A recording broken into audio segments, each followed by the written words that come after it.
Thank you for that kind introduction. You know, over the years, this gathering has been held in every corner of Ontario, but this is the first time that it's been held every place in Ontario. So no matter where you are in the province, and no matter which room of the House you're in, thanks for joining me today, and thanks for welcoming me into your home. I realize that in these strange COVID times, some politicians find it difficult to deliver talks online. It's hard because you don't get a reaction from people. For example, you don't hear people laugh at your jokes. You never hear any applause. But this lack of response isn't too tough for me because, you see, I have 2 daughters at home, one of whom is going to be a teenager in just a few months. So actually, I'm used to it. Over the past few months, things have been a little less quiet than normal at our house. And most of the work that I've done since becoming leader of the Ontario Liberal Party on March 7th has actually been conducted from my dining room. 4 walls and a table, just like so many of you. It's still amazing to me how fast we went from rooms full of people to being alone in a room. From zooming around the province, the country, even the world, to Zoom calls. But there's another strange thing that's happened during COVID, and it's a bit of a paradox. While all of us were dealing with local challenges that were important to us, the news has been dominated by provincial, national, and even international stories. For most of us, what was most concerning, the world literally right outside our front door, was spoken about the least. And yet at the same time, the order of government that was being asked to do the most was local. As the leaders of your towns and cities, you had to deal with local outbreaks and long-term care, and no one rode to your rescue. Your local public health units were the first line of defense, and they were all too often out there on their own. And you had to have answers for your neighbors, those that you proudly represent, who were afraid about their health and that of their family, and afraid about their economic future. Once again, as too often is the case, Ontario's municipalities were asked to do more, much more, with less. So I want to say, on behalf of the Ontario Liberal Party, to all of you who stepped up and performed heroically throughout the pandemic, on the front lines of communities large and small, and every corner of our incredible province, thank you. Thank you for your leadership, thank you for your thoughtfulness, and thank you for doing all that you've done to help Ontario flatten the curve. If COVID has taught us anything, and I really hope it has, it's that we can do so much more when we work together. I think by now we must appreciate that one country, one province, or one municipality, all on its own, can't possibly solve the scale of the problems that we face. The only way to defeat major challenges like a pandemic, or like climate change, or like a global recession, is to work together. And bound together, we're strong and resilient. And together, Ontario's 444 municipalities can be a powerful voice for lasting change. So I would argue, now is the time for municipal voices to continue to be heard, loudly and clearly. Because I suspect that the daily press conferences from Queen's Park and Ottawa will soon be winding down, and the media lens and the public's attention will likely swing back to local and regional issues, which means that we can make the case to build Ontario back up again, town by town, region by region, community by community, and build back stronger than we were, ready to face whatever the future throws at us. That's what I want to talk about with you today, about what needs to be done to rebuild our communities as we come out of the pandemic, and about the importance of public education and the reopening of our schools. But before I do that, I want to make something very clear. For way too long, too many political parties, including my own, and too many leaders, including many who I admire, have looked at our province as a collection of winnable or unwinnable ridings, instead of places where our friends and neighbors live, as red or blue colors on a map, instead of living, breathing communities. That's got to stop. We only have to look south of the border to see the toxic and deadly results of hyper-partisan politics.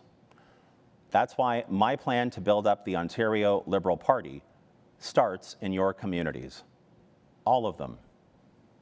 It starts with finding local leaders, women and men, people who are already building communities through their work, their volunteerism, and their talent. We're going to find smart, committed people of every age, every background, and every orientation that our amazing province already includes, and include them in our party, presenting them as candidates in the next election. And this grassroots, community-centered approach is not only how we will build up my party, it's how we're going to build up our province, too. I believe that this approach has been missing, in particular over the past 2 years. Your ability to build grassroots, community-based positive change has been weakened.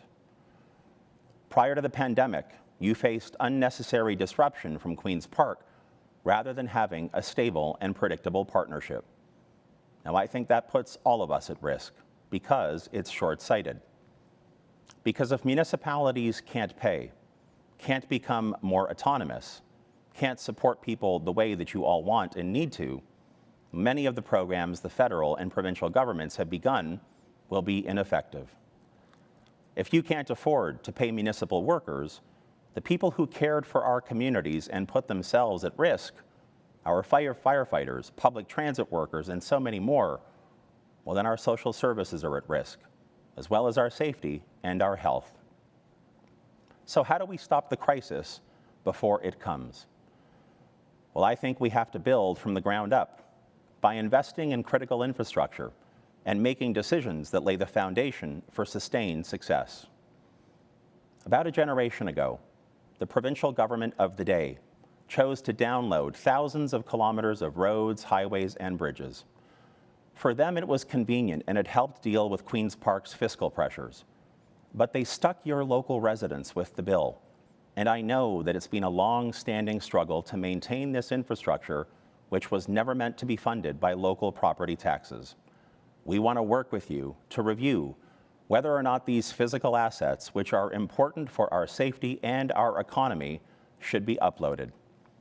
In addition, more than 100 municipalities across the province rely on annual funds to support local public transit through the provincial gas tax program.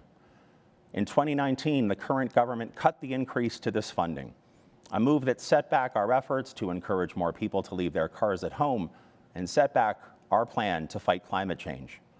You need those funds. You deserve those funds. We'd restore those funds.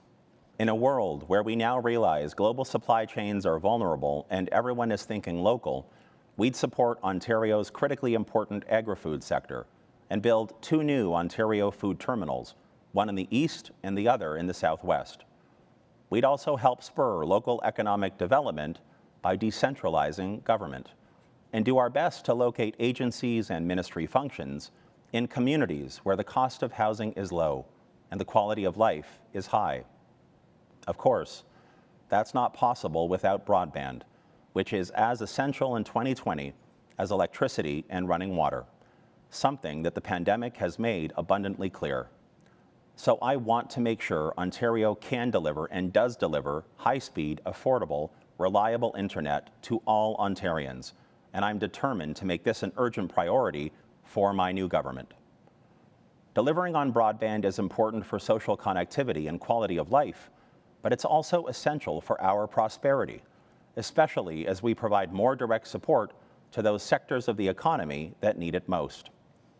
All over our province, we've witnessed how small businesses have been battered so badly during the pandemic.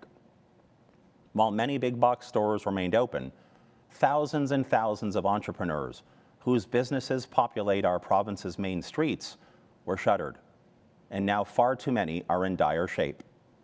We cannot afford to sit back and simply hope that this problem will fix itself, especially considering that nearly 90% of Ontario's workers are employed by small or medium-sized businesses. So I've called on the government to take concrete steps that would provide immediate relief and support to our small businesses and help make sure that our main streets remain healthy and vibrant. 1, deliver a 3-month holiday to the provincial portion of the sales tax. 2, waive the payroll premiums like payments for WSIB and the employer health tax that were deferred for 6 months back in March. And 3, help small businesses procure the PPE that's needed to make sure that their workers and customers are safe.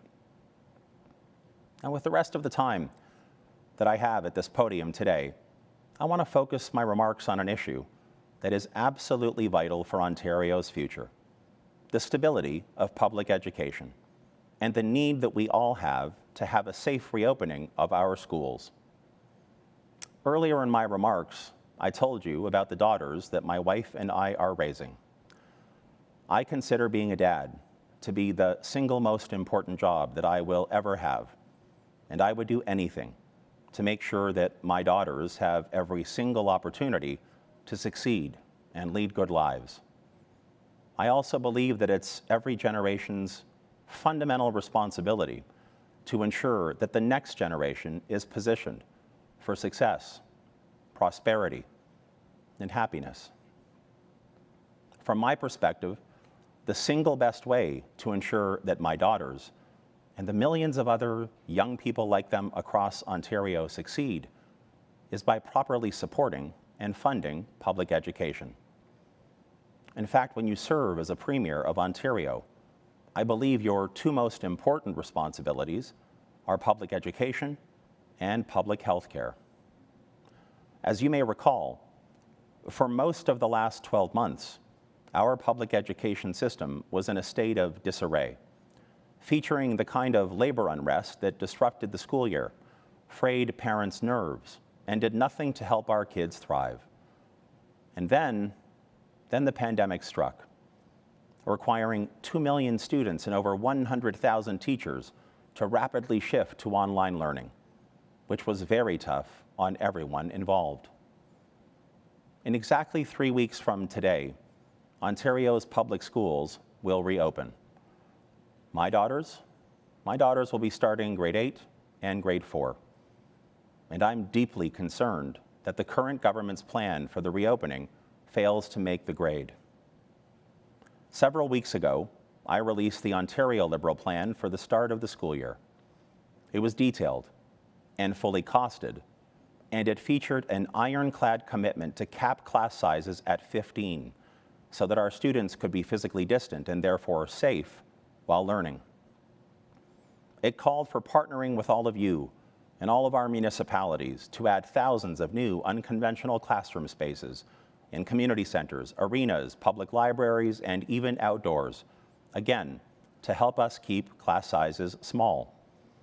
And it included the hiring of enough certified teachers and custodians to make sure all classrooms were properly supervised and cleaned. A few days after our plan was released, Doug Ford released his government's plan. No commitment to smaller class sizes. No ability to guarantee adequate physical distancing. Too few new teachers and custodians to make a meaningful, positive difference. And a decision to invest about 10% of what is actually needed to get this right, an amount that equals less than $1 a day per child in the public education system. In other words, after months of wasting time and squandering the opportunity to forge a real plan, Doug Ford chose to treat our kids, their families, and everyone who works in public education, teachers, principals, support staff, and custodians, like an afterthought. This is not good enough. Not for my daughters or anyone else in Ontario. And you don't have to take my word for it. Since the release of the government's plan, a clear consensus has emerged from both health experts and those on the front line in education that Doug Ford dropped the ball, especially as it relates to smaller class sizes. As a province, we've all worked so hard to flatten the curve, and all indications suggest that we are moving in the right direction. It is inconceivable to me that Doug Ford would want to roll the dice and take a chance with the start of the school year. But it's not too late. Doug Ford still has the chance to reconsider because, as the saying goes, it's never the wrong time to do the right thing. So I urge all of you, as leaders in communities in every corner of Ontario, to push the government to take the time and make the investments necessary to get it right. And getting it right means that our public schools are open and safe, so that moms and dads can go back to work as our economy comes back to life with the peace of mind that they deserve. I want to thank you. I want to thank you for giving me the chance to share my thoughts with you. I wish you all the very best for a successful, albeit unusual, AMO conference. And I look forward to being back with all of you in person next year. In the meantime, please stay safe and healthy. Thanks very much.